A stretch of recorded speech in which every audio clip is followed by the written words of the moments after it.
Alright, what's going on everyone? My name is Raven and welcome to my easy guide to killing Vorkath. In this guide we're gonna be using gear for like a total worth of 20 million GP, so it should be really easy to get. It's mainly because we're gonna use the Elite Void, which is of course free if you just grind it out.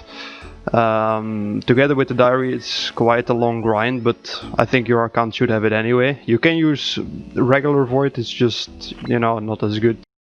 Now for the recommended stats, I would recommend to have at least 75 defense and 80 range. Preferably you would want to have 75 attack too and a decent strength level, so you can use your Bandit's Godsword to lower its defense. This will help you tremendously to cut down kill times. So the most expensive things you will need to kill Vorkath is definitely a blowpipe, preferably an Archer's Ring and a Berserker Ring.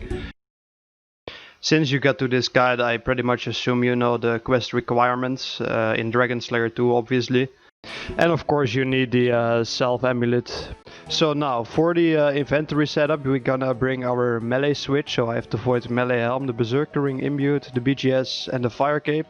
Which is an easy 4-way switch in order to get the nice bonuses for hitting the BGS spec. Then we're gonna bring an anti-venom because just like the KBD, Vorkath has this green fiery attack that will venom you and deal damage over time. Since we don't have a anti-fire shield or anti-dragon fire shield, we're gonna bring the extended super anti-fire, 2 prayer pots, a total of 4 combo foods in sharks and Karamban, another 10 sharks, home teleports. That's for me. You can maybe bring other teleports depending on the way you get yourself to Vorkath, and then a room pouch for casting the Crumble Undead spell. So now you know what you need in order to kill Vorkath on kind of a budget really. There are 3 main ways you can get to Vorkath. The best way would be to get the Fremenic Sea Boots and teleport to Releka and then travel the boat. However, this teleport is locked behind quite a hefty diary requirement, which I don't expect everyone to have watching this video. The better option would be to teleport yourself to Lunar Isle without the Seal of Passage, and when you talk to the banker they will teleport you to left of the Fremenic Square. They will kick you off the island because you don't have the seal, and you will just be pretty much at the same location as the Fremenic boots. So yeah, that's just so much easier, but you have to have like a cheap way to teleport yourself to Lunar Isle. The third option would be to create a scroll of, or take a scroll of redirection and put it to Releka. You can just stack these in your inventory, so you have just an easy teleport. What I would recommend is only do this if you don't have a nice way to get to Lunar Isle, because as you can see on the minimap right now, it's just a quite long walk and it's just really annoying. So if you don't have a Lunar Isle teleport, this would be the easiest one for you to go. For me it's a little bit easier since I can just teleport to my house. And inside of my house I have a Lunar Isle teleport, so this is pretty much, you know, besides the cost of a single house teleport, the easiest way to go.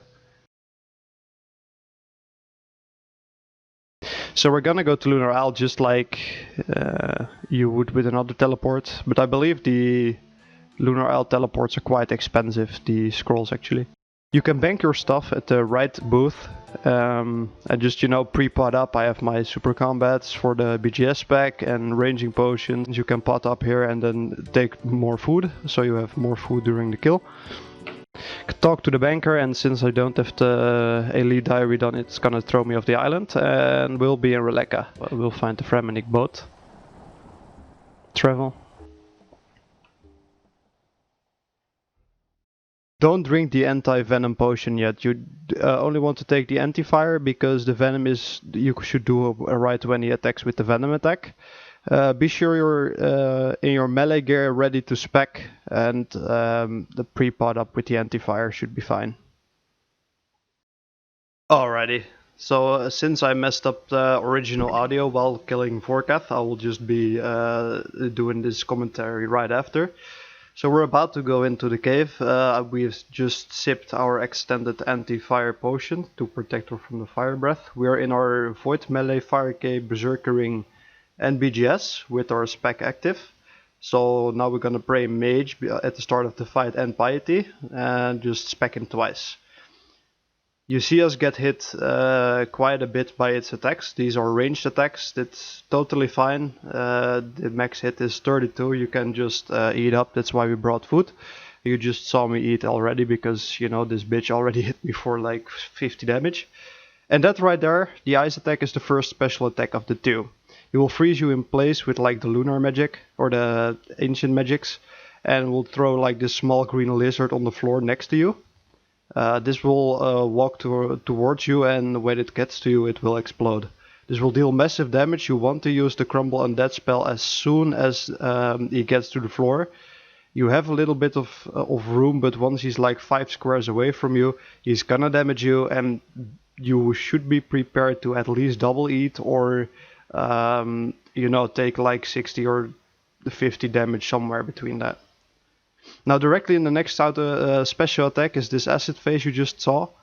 All the green spots on the floor you should avoid, because standing on it will damage you and heal Vorkath for the damage dealt.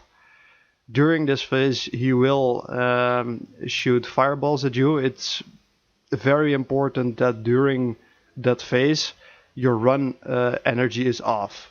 If you run during that phase, you're gonna get hit because you can't tell whether you are already standing still, so arrived on the tile you clicked on, or if you're still running. Every fireball can deal like between 30 to 60 damage. So yeah, tanking 1 or 2 of those usually ends up in your dying. Sometimes you can get away with tanking 2, but you just want to avoid it. Usually I just walk back to the entrance and just go sideways, as is shown here. It's just so much easier because you can just walk it out and just get back to damaging him after this phase is over, and prevent damage and healing to him. As soon as this phase is over, put on your quick prayers again in Rigor and Mage, Protect from Mage, and just start damaging him again. So these range attacks are these grey balls he fires at you. This will sometimes hit you for like 32 as its max hit. It's kind of like at Zora, you can't really negate the damage fully or at all, especially if you're using the blowpipe.